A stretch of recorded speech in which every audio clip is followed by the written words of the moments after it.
الرحیم السلام علیکم ورحمۃ اللہ وبرکاتہ۔ لاکھوں کروڑوں درود و سلام نبی پاک صلی اللہ علیہ وسلم اور ان کی آل کے اوپر۔ اللہم صلی علی محمد وعلی آل محمد کما صلیت علی ابراہیم وعلی آل ابراہیم انک حمید مجید۔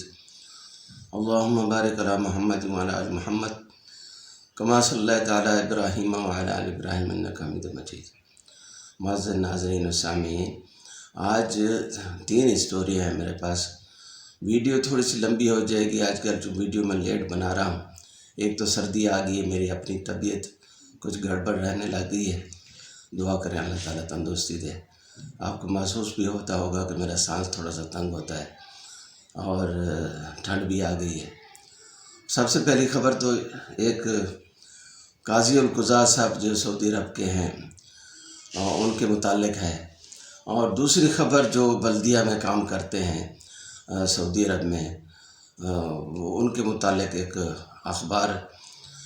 اخباریہ چینل نے خبر دی ہے، وہ بھی سعودی گزٹ نے دی ہے۔ اور تیسری خبر جو ہے وہ ایک بہت بڑا کیس کا فیصلہ ہوا ہے سعودی عرب میں، جو ایک پاکستانی نے جیتا ہے، اس کے متعلق خبر ہے۔ تینوں بڑی خبریں ہیں۔ میری گزارش ہے کہ ویڈیو ضرور دیکھیں اور آخر تک دیکھیں۔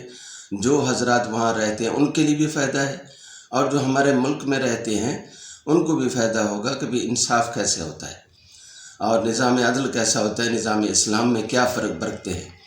سب سے پہلے تو میں آپ کو بتاؤں کہ بھی پچھلے دنوں میں کوئی 1 مہینہ پہلے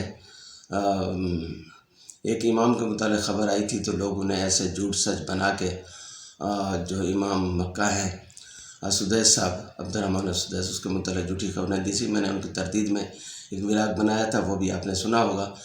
ابھی جو خبر ہے یہ ہے کہ ایک امام مسجد قباء مدینہ شریف میں ہے، اور اس کے امام تھے، اور پھر وہاں کے امام پھر ان کو قاضی بنا دیا گیا، وہ فیصلے بھی کرتے تھے۔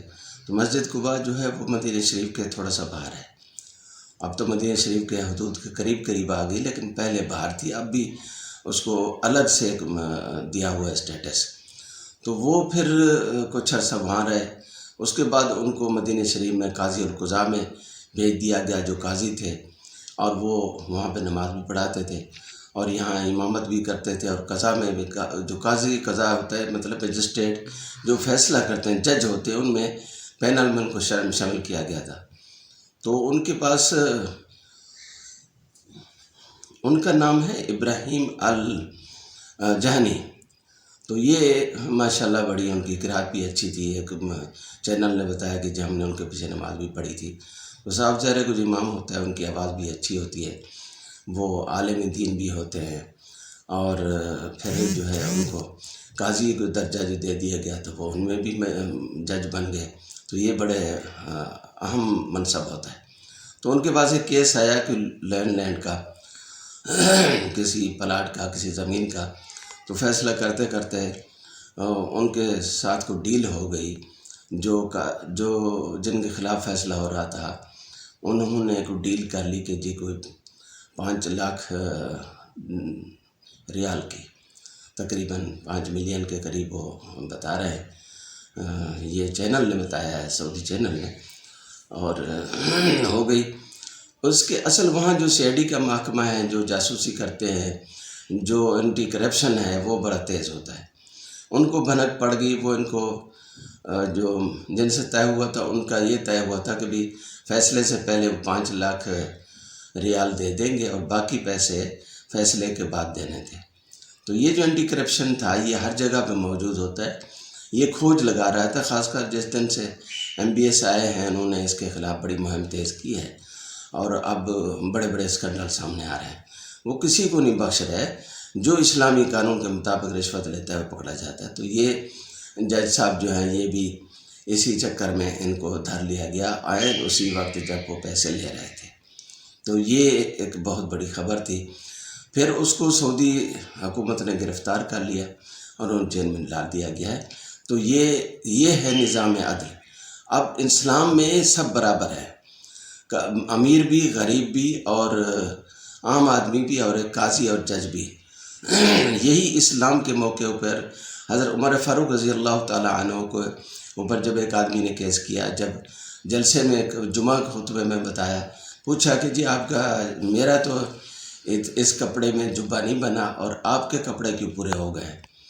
تو وہاں پہ حضرت عمر رضی اللہ تعالیٰ عنہ اس وقت کے خلیفہ تھے، اب ان سے پوچھنے والا بھی جمعہ کے اندر مجمع میں پوچھ رہا ہے، تو انہوں نے بھی جواب دیا اور انہوں نے بتایا کہ میں بتانا تو نہیں چاہتا تھا، لیکن یہ میرے بیٹے کی چادر تھی جو میں نے ملا کے اپنے کپڑے بنائے ہیں۔ تو بھئی یہ ہوتا ہے قاضی اور یہ ہوتا ہے فیصلہ۔ اب دوسری خبر پہ آ جائیں، دوسری خبر جو وہاں بلدیہ والے کام کرتے ہیں سعودیہ میں، تو وہ بیچارے پاکستانی ہوں یا بنگالی ہوں یا سری لنکن یا انڈین جو بھی ہوتے ہیں، ان کی تنخواہ کسی جگہ، کسی منطقے میں، کسی ضلع میں 500 ہے، کسی میں 700 ہے، کسی میں 600 ہے، کسی جگہ 300 بھی ہے۔ تو یہ ہے وہاں ٹھیکیداری نظام ہوتا ہے۔ ہر ضلع کی جو حکومت ہوتی ہے یا وہ گورنر ہوتا ہے یا اس کے جو بلدیہ کا عملہ ہوتا ہے، وہ اپنی مرضی کے بندے منگواتا ہے اپنے ایجنٹوں سے، اور وہ اس جو ٹھیکیدار ہوتا ہے اس کو تنخواہ دیتے ہیں، وہ آگے کیا دیتا ہے کیا نہیں دیتا۔ تو اسی سلسلے میں ایک النہضہ ان کی جو اخباریہ چینل ہے، نہضہ تو ان کا نہیں ہے، اخباریہ چینل نے خبر دی کہ انہوں نے انٹرویو کیا 7 شہروں میں، یہ جو بلدیہ میں کام کر رہے تھے۔ تو ایک نے کہا جی ہماری 500 تنخواہ ہے، پھر اس نے دوسرے سے شہر میں جا کے پوچھا تو اس نے کہا 600 ہے، اور اسی میں کھانا ہوتا ہے، اسی میں پہننا ہوتا ہے، یہ وردی تو دیتے ہیں، رہائش بھی دیتے ہیں، لیکن کھانا نہیں دیتے۔ تو دوسرے شہر میں ایک میں تو وہاں 300 بتائے گی۔